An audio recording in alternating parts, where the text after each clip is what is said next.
All right, kids. So we are back here with another past paper question. That is from October November 17 variant 32. October November 17 variant 32 हमारा variant 32 हमारा ये question है, workbook में भी मौजूद है हमारे पास. FSPLC's statement of financial position on 1st January 2016 showed the following. Ordinary share capital, share of $1 each, 1000. ठीक है सर, नंबर ऑफ शेयर आ गए 1000. पता चल गया 1000 ऊपर $1000 को इग्नोर नहीं कर देना. उसके बाद share premium, general reserve and retain earnings. ठीक हो गया. कह रहा है साल के दौरान हमें सारी इंफॉर्मेशन प्रोवाइड कर रहा है. On 30 June 2016 interim dividend. अच्छा, थैंकफुली एग्जामिनर ने हमें इंटरिम डिविडेंड की वैल्यू डायरेक्ट दे दी, हमें निकालने की जरूरत नहीं पड़ेगी. 1 अक्टूबर कह रहे an issue of 700,000 ordinary shares was made at 1.8 premium पर आया. मुझे आगे वाली बात से कोई लेना देना नहीं है, लेट इट बी.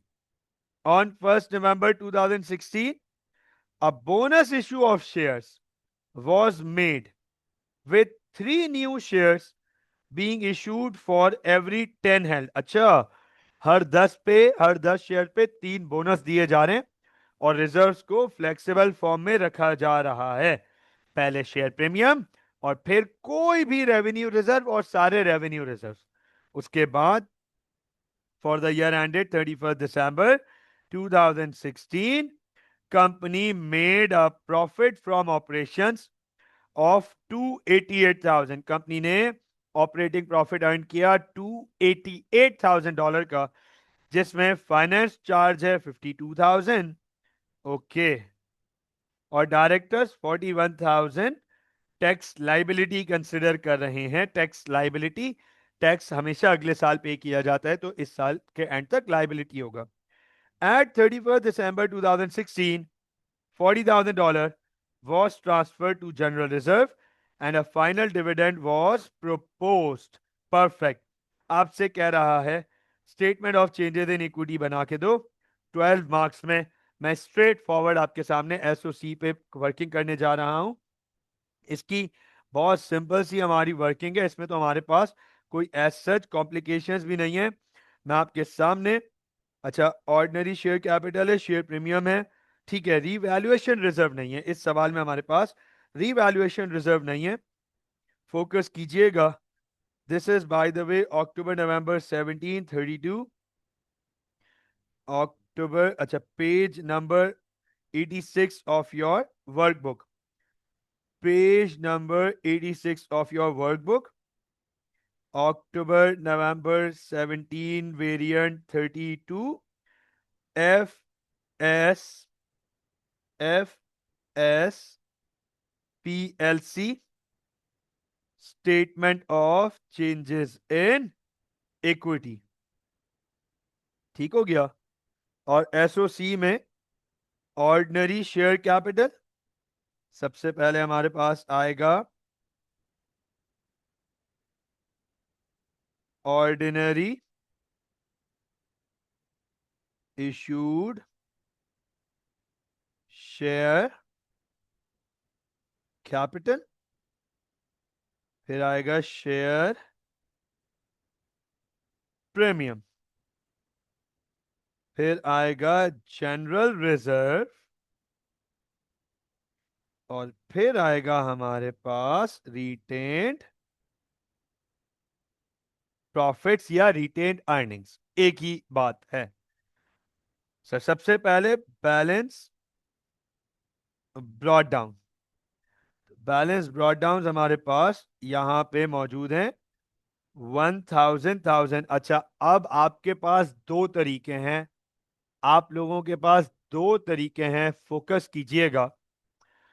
या तो आप यहां पे लिखो ऐसे 1000, सुन लीजिएगा, या आप 1000 यहां से हटा दो और 1000 यहां पे लिखो और फिर यहां पे सिर्फ 1000 लिखो जैसे सवाल में दिया हुआ है।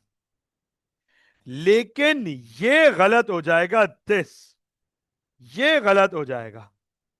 अगर आप 1000 लिखो और ऊपर भी 1000 लिखो तो ये तो 1000 हो जाएगा, विच इज रॉन्ग। और ये बहुत कॉमन एरर है, ये बहुत कॉमन एरर है। आप में से बहुत सारे स्टूडेंट्स पहले ये मिस्टेक कर चुके हैं मेरे साथ। यस सर, एएस लेवल पे ये मिस्टेक्स आप में से कुछ स्टूडेंट्स कर चुके हैं। This is very common, an error that I don't forget very easily. ये बड़ा आसान है, ये एरर हो जाता है, ये एक्सेप्टेबल नहीं है। मैं 1000 ये 000 लिख के, मैं यहां पर 000 लिखकर सारी वैल्यूज को 1000 कर देता हूं, ताकि हम क्वेश्चन में ही रहे ना भैया, हम क्वेश्चन में ही रहे, हम क्वेश्चन से क्यों हटे।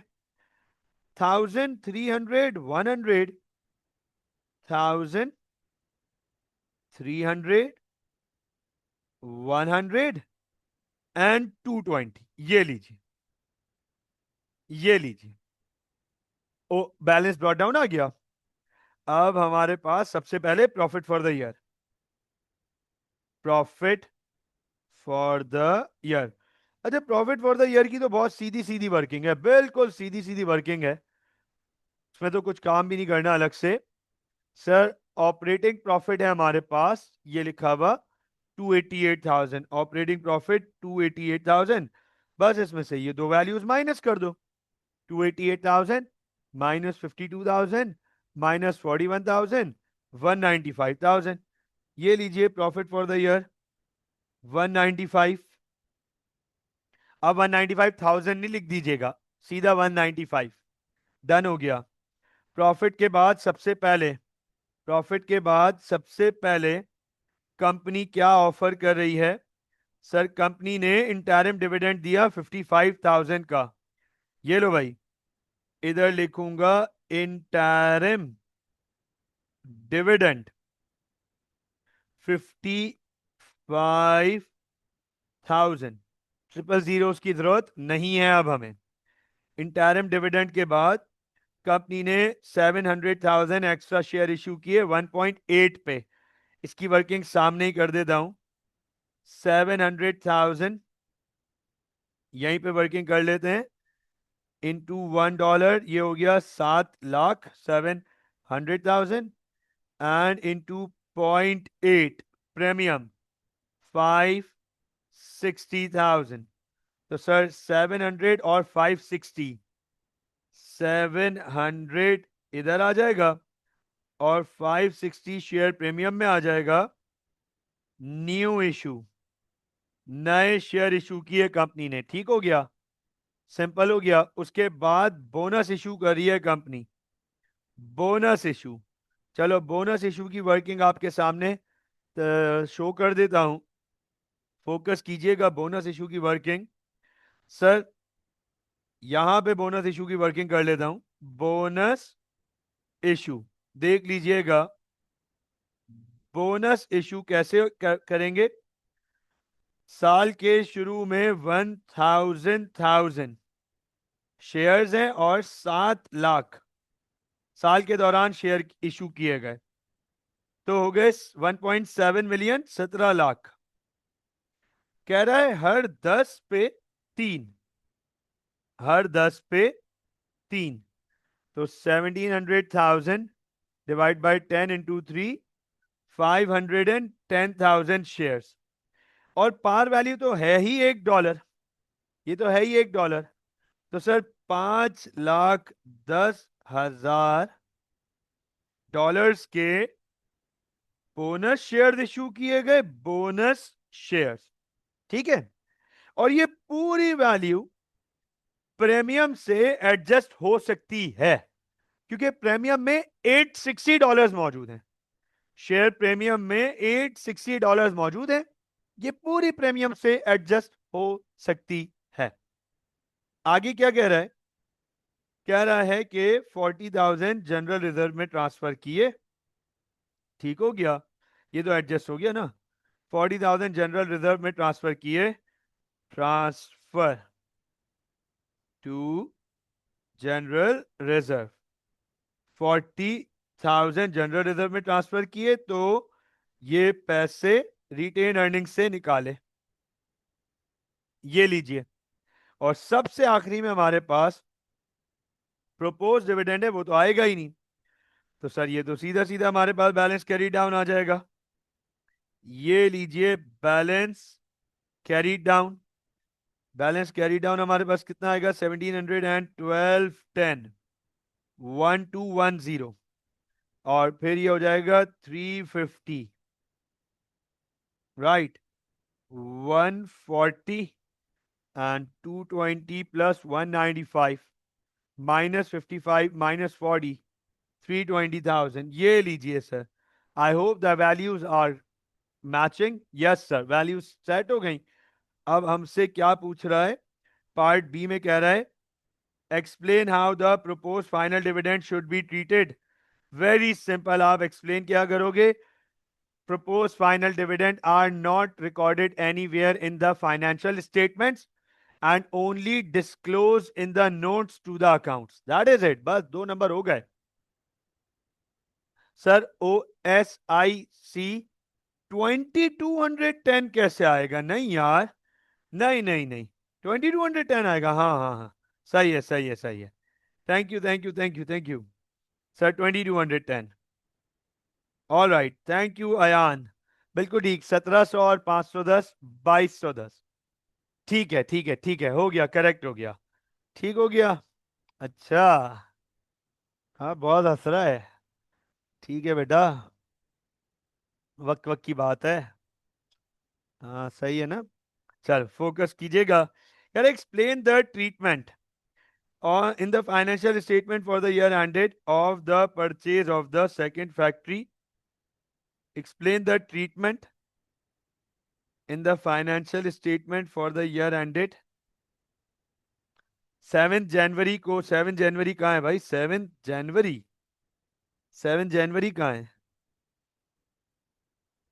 7 जनवरी कहाँ है? 7 जनवरी तो कुछ है ही नहीं।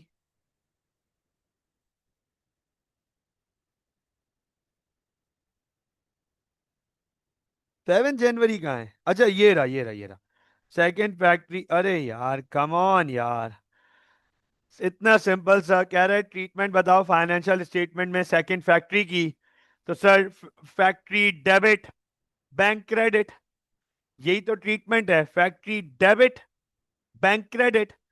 फैक्ट्री आ रही है, नॉन करंट एसेट की वैल्यू बढ़ रही है, और बैंक से पैसे जा रहे हैं, ऐसी बात है, बैंक से खरीदा होगा, पैसे चेक से दिए होंगे, तो bank credit. This is it. अब आप उसको एक्सप्लेन कर सकते हैं, सिंपल। आगे ओके आगे वो रेशो, फिर एक और रेशो आ गया, नॉन करंट एसेट टर्नओवर।